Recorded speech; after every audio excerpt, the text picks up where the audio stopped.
Questions കുറച്ചുകൂടെ easy ആയിട്ട് തോന്നി. പിന്നെ കൂടുതൽ ഫാർമക്കോളജി അത് തന്നെ കേസായിരുന്നു അധികവും ചോദിച്ചത്.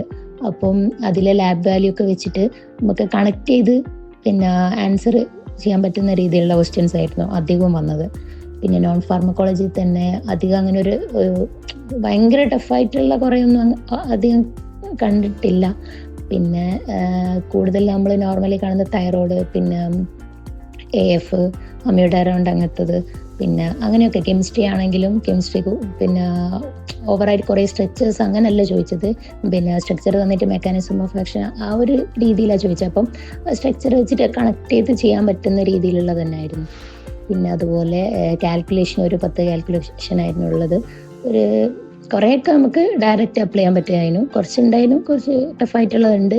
പക്ഷേ ബാക്കിയുള്ളത് അധികവും ഡയറക്റ്റ് അപ്ലൈ ചെയ്യാൻ പറ്റിയതായിരുന്നു. പിന്നെ കൂടുതൽ എനിക്ക് കുറച്ചുകൂടെ ഭയങ്കര ഈസി ആയിട്ടുള്ള പേപ്പർ പോലെ തോന്നിയത്. അത് നമുക്കൊക്കെ കുറച്ചുകൂടെ ഫെമിലിയർ ആയിട്ടുള്ള ടൈപ്പ് പോലത്തെ സാധനമാണ് എനിക്ക് തോന്നിയത്. അങ്ങനെ ഭയങ്കര ടഫായിട്ട് തീരെ അങ്ങനകത്ത് കുറേയൊന്നും അങ്ങനെ കണ്ടില്ല. ഉണ്ടേനും തീരെ ഇല്ല എന്നല്ല, പക്ഷെ പിന്നെ നമ്മൾ ഏകദേശം വെച്ചിട്ട് ഇങ്ങനെ നോക്കുമല്ലോ, അങ്ങനെ ബാക്കി അങ്ങനെ ഓക്കെ ആയിന്ന് വിചാരിക്കുക. പിന്നെ ഞാനധികവും പിന്നെ ക്വസ്റ്റ്യൻസ് തന്നെ കുറേ തവണ റിപ്പീറ്റ് ചെയ്ത് നോക്കുക ചെയ്ത്. പിന്നെ പഠിക്കുമ്പോൾ കൂടുതൽ നമുക്ക് ഒരു ശരിയായിട്ടുള്ളൊരു ഓപ്ഷൻ ഉണ്ടാവുമല്ലോ, പക്ഷേ മറ്റേത് എന്തുകൊണ്ട് വരുന്നില്ല എന്നുള്ള സാധനം നോക്കിനും കണക്ട് ചെയ്തതിനും ക്വസ്റ്റ്യൻസിൽ എന്തുകൊണ്ട് ഈ ഒരു ആൻസർ വന്നതെന്നുള്ളൊരു അങ്ങനെ ഒരു കണക്ഷൻ വെച്ചുകൊണ്ട് അതെനിക്ക് എക്സാമിൻ്റെ സമയത്ത് കുറേ ഹെൽപ്പായിട്ട് തോന്നിയിരിക്കും. കുറേ ആൻസർ ചൂസ് ചെയ്യാൻ വേണ്ടിയിട്ട് എന്തുകൊണ്ട് മറ്റേ വന്നില്ല എന്ന് നോക്കുമ്പോൾ നമുക്ക് കുറച്ചുകൂടെ ഓപ്ഷൻസ് ചൂസ് ചെയ്യാൻ പറ്റുന്ന പോലെ എനിക്ക് തോന്നി. പിന്നെ ആൻഡ്രൂ സാറ് ക്ലാസ് തന്നെയാണ് ഫസ്റ്റ്. എന്താ വെച്ചാൽ നമുക്ക് നമ്മൾ പഠിച്ചൊക്കെ കഴിഞ്ഞിട്ട് പിന്നെ ഒരു ഗ്യാപ്പ് വരികയാണല്ലോ, അപ്പോൾ അതിന് ശേഷം ആ ഒരു ക്ലാസ് കേൾക്കുമ്പോൾ നമുക്ക് ശരിക്കും ഒരു ബേസിക്കായിട്ട് വേണ്ട കാര്യങ്ങൾ ശരിക്കും സാറ് ക്ലാസ്സിൽ അത്യാവശ്യം നല്ലോണം കിട്ടുന്നുണ്ട്. പിന്നെ എൻ്റെ മെൻറ്റർ അമൽ സാറായിരുന്നു. എനിക്ക് അമൽ സാറ് കുറേ ഹെൽപ്പ് ചെയ്തിട്ടുണ്ട് കേട്ടോ.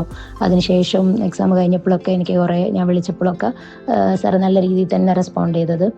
എനിക്ക് ഭയങ്കര ഹെൽപ്പ് ഉണ്ടായിരുന്നു. പിന്നെ അതിനുശേഷം പിന്നെ എനിക്ക് മനസ്സിലായല്ലോ നമുക്ക് ഈ ഒരു ഇതെന്താന്നുള്ളത് മനസ്സിലായപ്പം പിന്നെ ഞാൻ കൂടുതലായിട്ടും ഞാൻ തന്നെ ഇരുന്ന് പിന്നെ എൻ്റെ റീസെൻ്റ്ലി കഴിഞ്ഞ കുറച്ച് ഫ്രണ്ട്സ് അവരൊക്കെ ഉണ്ടായിരുന്നു. അപ്പം അവരും കുറച്ചുകൂടെ പഠിക്കാനുള്ളത് ഒരു അങ്ങനെ പഠിച്ചു ഇങ്ങനെ പഠിച്ചു എന്നുള്ള രീതിയിൽ അങ്ങനെയും പറഞ്ഞു തന്നുകൊണ്ട് അതും എനിക്ക് ഭയങ്കര ഹെൽപ്പായിട്ട് ഉണ്ടായിരുന്നു.